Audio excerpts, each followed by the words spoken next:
Alright, hello and welcome back to Ashgabat Cat's Let's Play That. Today, we're looking at the other obscure Sega vertically scrolling shoot 'em up. Scramble Spirits.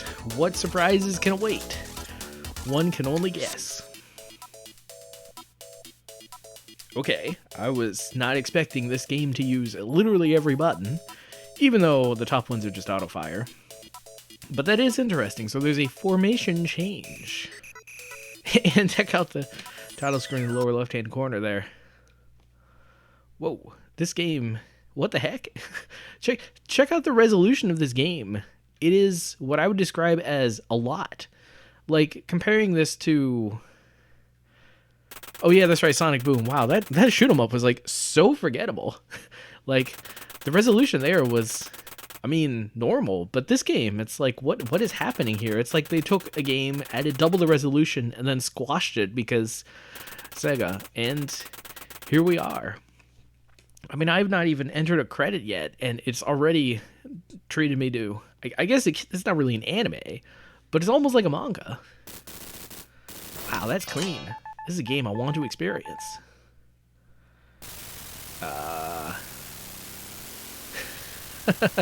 I may have exceeded my ability to read Japanese, but that's okay.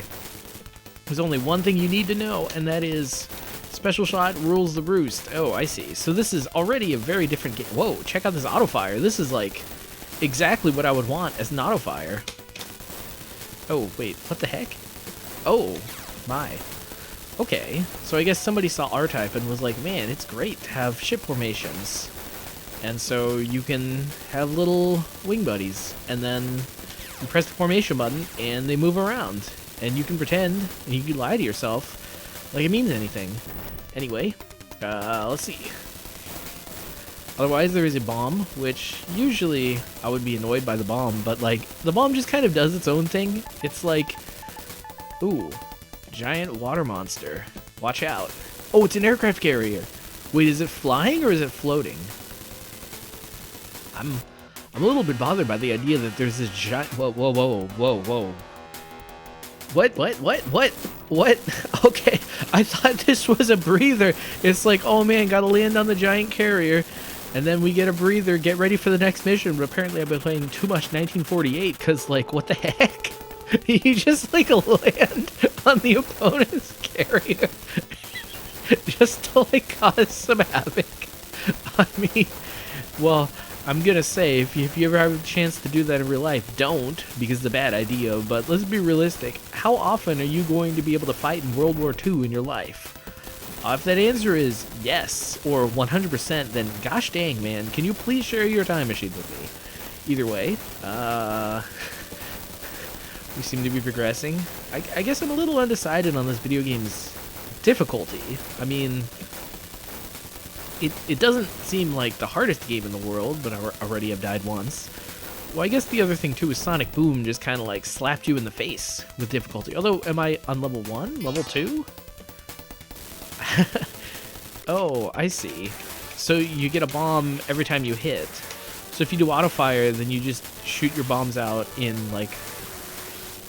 Well, it looks kind of like a stream. I'm always kind of concerned with auto-fire with these sorts of games because... Sometimes you just like blow your load with auto-fire and then you have to wait like an entire second to get more shots. Now here, main shot, it doesn't really seem like there's any sort of delay, so it's like, hey, auto-fire all day. But with bombs, I mean, it seems like there's a bit of a gap in coverage, but I mean, ultimately you can overlook that such a thing. Wow. It's funny because, on one hand, the bullets move very quickly, on the other hand, the bullets are very predictable, and also, if you're, like, far away from it, like, it's actually fairly easy to dodge, and even if you're close to it, all you have to do is just use the slightest bit of critical thinking and realize, it's like, hey, wait, if the explosion is going to go straight down, all you have to do is be straight down and a little bit to the left, a little bit to the right, and bam, you got it. Hey, look, it's that other ship who, like, did absolutely nothing. I also like how we flew back to the main base even though I never saw him do any sort of U-turn, so it's like, does the world just loop in this game? Almost certainly not, but it's funny to think such things. And so here we are, level 2! Also a desert world. What's the matter, Sega? Sonic Boom all you can think about? But either way, on the bright side, this game is so much easier than Sonic Boom. How do I know this? I was able to beat a boss without dying. In fact, I'm still on... Well, I was going to say my first credit, but here I am having to enter my second credit. Oh, was that a name entry screen? And so, okay, here I am, adding in my second credit. But still, like, Sonic Boom took like 10 credits for the one boss. It's like, it was not going down without a fight. So this one, a lot more gentle, Although I will say, like, your ship is very big.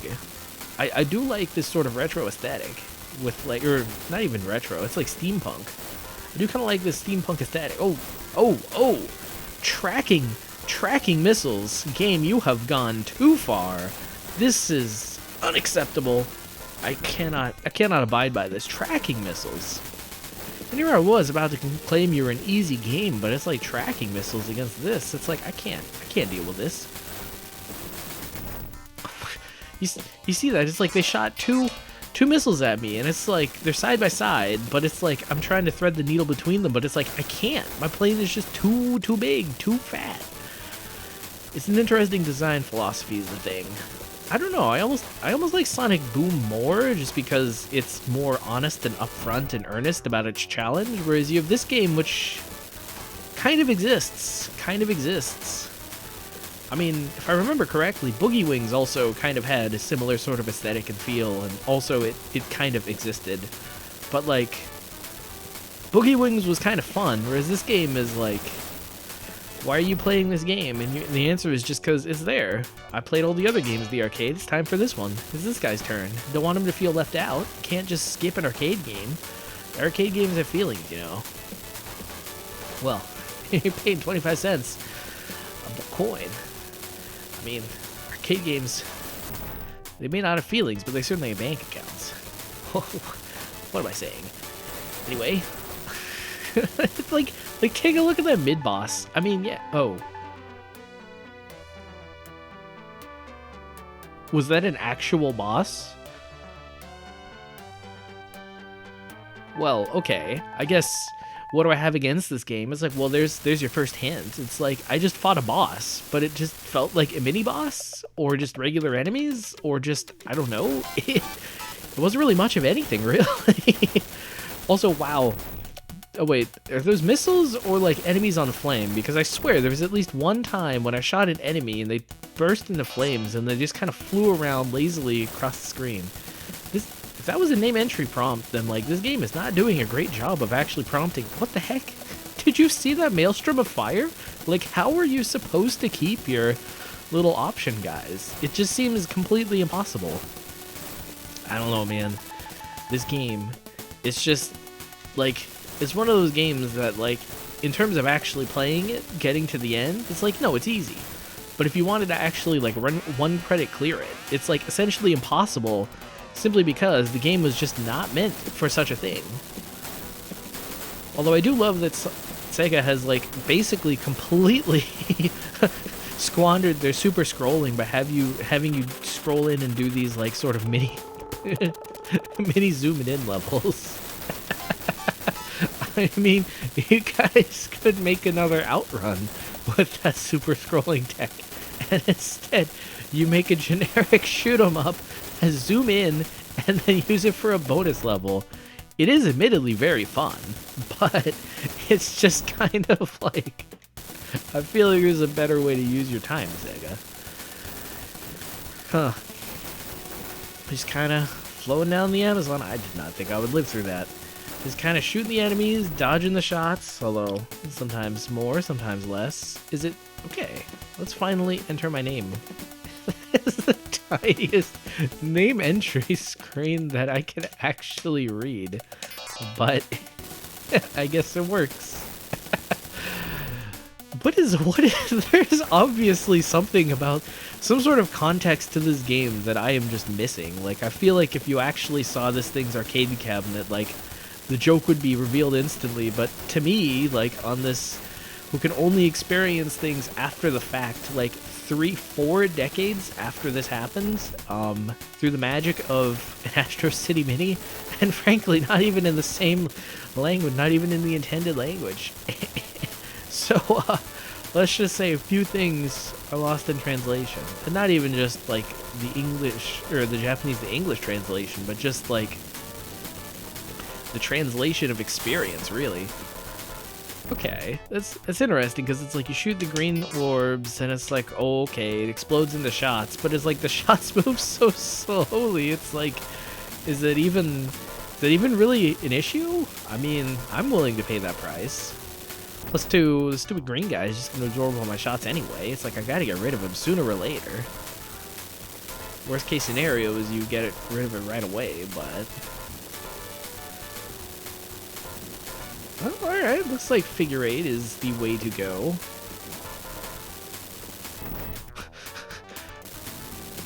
I mean, I can't quite decry this as too easy. I love that it doesn't even, if you just press start, it just completely forgoes the entering your name thing. It's just like, look, man, entering your name is a formality. I don't really care. You don't really care. We can just skip right over it.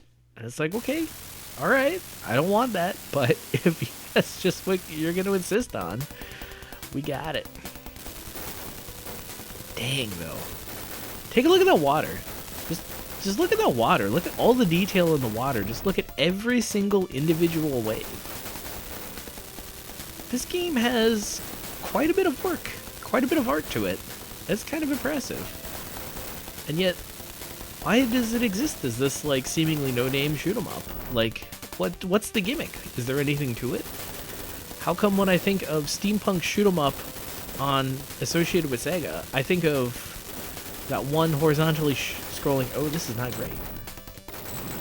Well, the other thing, too, is there's a special shot. I don't know what it does. I don't know...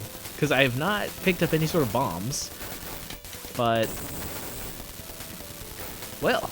And here I was saying I had not picked up any bombs, but as it turns out, the bombs were right in front of me the whole time. So you use your little formation buddies as bombs. That doesn't seem like a very sustainable strategy. I mean, both in terms of logistics, and that, yeah, you only have a few of them, and also in terms of, like, morale. Because it's like, if you were one of those guys flying by the side of the plane, and it's like you receive that fateful order, it's like, hey, man, I want you to sacrifice yourself in a blaze of glory. Like, would you do it? Or would you just be like, nah, man, the enemies pay more anyway. I'm just going to join them instead. I may just think of, whoa, these are not... I thought I could just give up on killing one of them, but it's like, nope, you really can't. You can't ignore any individual one of these. You got to take care of all of them. But, is this a boss? Like, is this another one of those times when it's like we're just actually fighting a boss? Like, what the heck? Something about the presentation of this game is just totally whack. And especially, too, because, like, when it describes the target that you're going off to kill, it's like, it just has some, like, lackadaisical text. And it's like, geez, man, even 1942 had, like, a giant picture of, like, what it was. Okay, that's maybe exaggerating. Did 1943 have giant pictures of what it was you were attacking? I don't think so. I think it also just had text. But again, this game is like 5 years after 1940, whatever. It just occurs to me that if you didn't know that 1942 was a video game, you would just think that... Oh, I see. Oh, no. Oh, I did actually... Did it just get tired of me? Like I put in too many credits or something, and it's like, look, man, you have no respect for the sanctity of money. I'm gonna kick you out.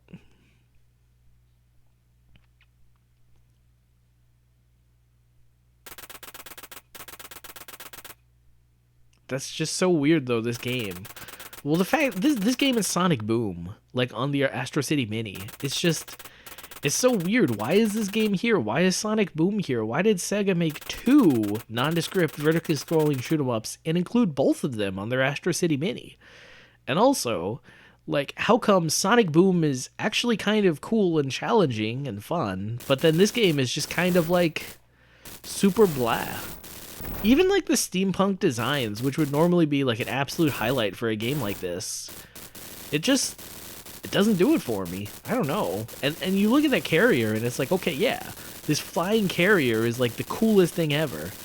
But then we move past it and it's like a bunch of generic levels and it's like there's nothing ever as cool as this giant carrier. And that first moment when you zoom in and scroll in and you have to shoot everything, it's a total like what the heck moment. But then afterwards, then it's like there's just nothing. There's no surprises, no whatevers. And like, yeah, they're the power-ups, but like they just kind of show up every now and again. It's not like Altered Beast where it's like you see that glowing dog and it's like every neuron in your brain simultaneously activates. And once you've recovered from that mini seizure, then you like haul butt to try and hit that dog, because if you don't, you're just gonna stay at that level forever and ever. But you play this game and it's like the power-ups and it's like, I mean, if you miss them, then it's like, oh no. And if you get one, then it's like they die immediately. So it's like, okay, what was the point of that? And then, oh, I see, it did actually save all my scores, even if I didn't actually enter a name. I wonder how many entries, like, you go around the nation just looking at, like, all the high scores for this game, and you're like, man, why are so many of them blank? Can you imagine just being like this Sega engineer? It's like, why are so many of them blank? Not realizing that you made it all too easy to just continue without entering a name.